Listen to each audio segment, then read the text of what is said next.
JDU के राष्ट्रीय कार्यकारिणी की बैठक में ललन सिंह बने पार्टी के राष्ट्रीय अध्यक्ष। उपेंद्र कुशवाहा गुट में दिखी नाराजगी। जातीय जनगणना को लेकर राजनीति तकरार जारी। बीजेपी सांसद ने भी जातिगत जनगणना का किया समर्थन। कांग्रेस ने सीएम पर साधा निशाना। गया में रहने वाले छात्र की चीन में हुई मौत। अब छात्र के पार्थिव शरीर को बिहार लाने के लिए तैयारी।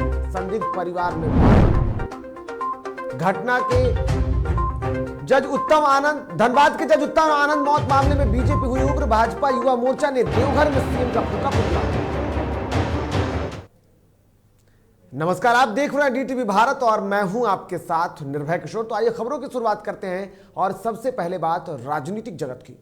दिल्ली में जेडीयू के राष्ट्रीय कार्यकारिणी की बैठक हुई। उस बैठक में सांसद ललन सिंह को जेडीयू के नए राष्ट्रीय अध्यक्ष चुने गए हैं। ललन सिंह के राष्ट्रीय अध्यक्ष बनाए जाने के साथ ही डीटीवी भारत के खबर पर भी मुहर लग गई है। आपको बता दें कि डीटीवी भारत लगातार ललन सिंह के नाम को लेकर के पहले से ही चर्चा कर रहा था।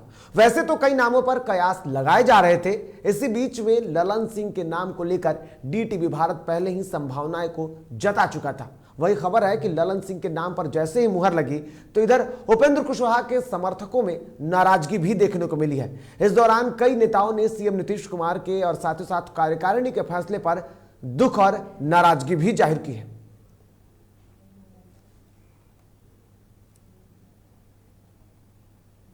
वहीं सांसद ललन सिंह के नाम पर मुहर लगते ही जनता दल यूनाइटेड के प्रदेश कार्यालय पटना में जश्न का माहौल देखने को मिला। इस दौरान JDU MLC Sanjay Singh, party के मुख्य प्रवक्ता नीरज कुमार समेत कई नेता मौजूद रहे। सभी नेताओं ने एक दूसरे को बधाई देने के साथ साथ जश्न मनाया। वहीं इस मौके पर बिहार के पूर्व मुख्यमंत्री जीतन राम मांझी, स्वास्थ्य मंत्री मंगल पांडे के साथ ही कई दिग्गज नेताओं ने ट्विटर के जरिए भी बधाई दी।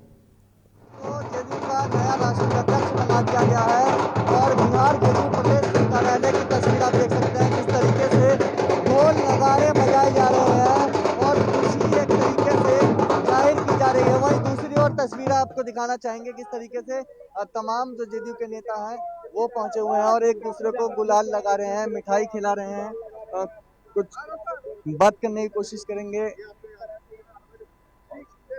जैसे हमारे साथ नीरज कुमार जी, उनसे बात करेंगे। ललन जी को बना दिया गया राष्ट्रीय अध्यक्ष। जेडीयू और मजबूती से आगे बढ़ेगी।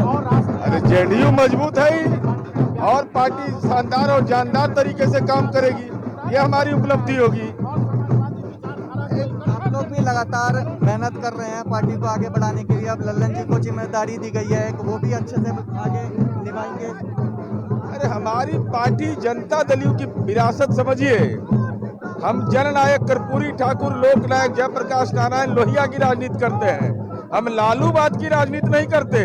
तो हमारी तो विरासत इतनी शानदार और जानदार है तो पार्टी और ताकतवर होगी। तो देखिए, नीरज कुमार जी थे जो कि जेडीयू के कद्दावर नेता माने जाते हैं और अपनी बेबाकी के लिए जाने जाते हैं। और जेडीयू प्रदेश कार्यालय की नज़ारा आप देख सकते हैं किस तरीके से तमाम कार्यकर्ता और नेता फिलहाल पहुंचे हुए हैं और ढोल नगाड़े बज रहे हैं, खुशियां मनाई जा रही हैं। और जिस तरीके से नया राष्ट्रीय अध्यक्ष अब जनता दल यूनाइटेड को मिला है तो तमाम नेता और जो कार्यकर्ता हैं वो अपनी खुशी को जाहिर कर रहे हैं। कैमरा पर्सन विकास के साथ निषेध ठाकुर, डीटीवी भारत।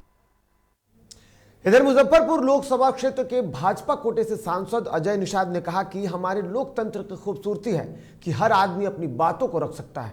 साथ ही ये भी कहा कि मैं जातीय जनगणना के पक्ष में हूं। उन्होंने कहा कि जातीय जनगणना होना चाहिए, साथ ही गरीबों की भी गिनती होनी चाहिए। आपको बता दूं कि जिस तरीके से पिछले दिनों संसद में लगातार जातीय जनगणना को लेकर के भी बातें चलती रही, तो दूसरी तरफ अब विपक्ष के साथ साथ ही जदयू भी जातीय जनगणना के समर्थन में है। तो दूसरी तरफ कांग्रेस ने भी अब सीएम नीतीश कुमार पर आज हमला बोलते हुए कहा कि मुख्यमंत्री नीतीश कुमार पहले तो अपनी संभावनाओं को जता देते हैं लेकिन बाद में अपने ही बातों से पलट जाते हैं।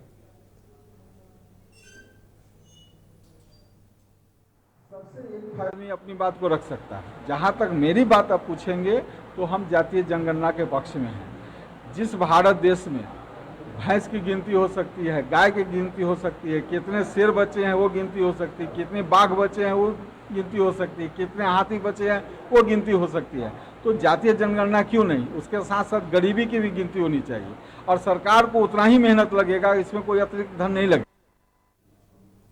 तो बिल्कुल आपको बता दूं कि जातीय जनगणना को लेकर के लगातार तकरार देखने को मिल सकती है। बीजेपी के कई सांसद और कई नेता हैं जो लोग, कोई ये कहता है कि प्रदेश में हो या फिर देश में हो जातीय जनगणना होनी चाहिए, तो कई लोगों का यह कहना है कि गरीबी के आधार पर जनगणना होनी चाहिए।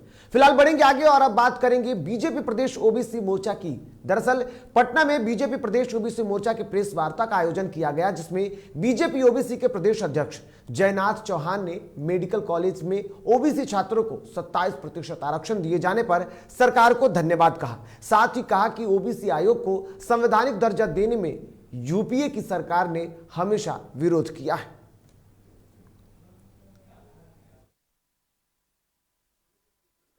आरक्षण देकर देश में पहली बार भारत के इतिहास में ओबीसी समाज को आरक्षण दिया है।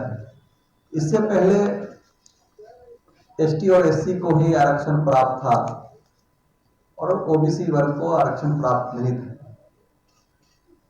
आप सभी जानते हैं कि 2013 में नीट की स्थापना हुई थी। उस समय कांग्रेस इस देश में सरकार था। जिस समय नीट की स्थापना हुई उसी समय ओबीसी को भी आरक्षण। इधर गया में लोक जनशक्ति पार्टी के राष्ट्रीय अध्यक्ष सांसद चिराग पासवान अपने आशीर्वाद यात्रा पर हैं और इस दौरान वो गया पहुंचे, जहां पर विष्णुपद मंदिर में जाकर उन्होंने पूजा अर्चना की और आज की शुरुआत की। हालांकि कोरोना गाइडलाइन के दौरान मंदिर के बाहर से ही उन्हें पूजा करना पड़ा, क्योंकि मंदिर का दरवाजा बंद पड़ा हुआ था। वहीं आपको बता दूं कि चिराग पासवान की यात्रा भी आगे चलने वाली है। आगामी 1 अगस्त को नालंदा में लोजपा के राष्ट्रीय अध्यक्ष चिराग पासवान की यात्रा होने वाली है, जिसको लेकर तैयारी पूरी कर ली गई है। तो स्वागत ढोल बाजे नगाड़े के साथ किया जाएगा। कार्यकर्ताओं के साथ साथ आम जनमानस में बहुत उत्साह है, क्योंकि पहली बार बिहार में कोई युवा नेता इस तरह से सड़क मार्ग से पूरे बिहार का भ्रमण करके उनकी समस्याओं को जानने समझने का प्रयास कर रहे हैं। इसलिए कार्यकर्ताओं से ज़्यादा उत्साह आम जनमानस में है। इधर सीएम नीतीश कुमार के गृह जिले नालंदा के हरनौत प्रखंड में पिछले कुछ दिनों से लगातार आपराधिक घटनाओं में बेतहाशा वृद्धि के विरोध में पिछले 2 दिनों से हरनौत बाजार को बंद कर प्रदर्शन किया जा रहा है, जिसके बाद अब यह मामला धीरे धीरे राजनीतिक तूल भी पकड़ता जा रहा है।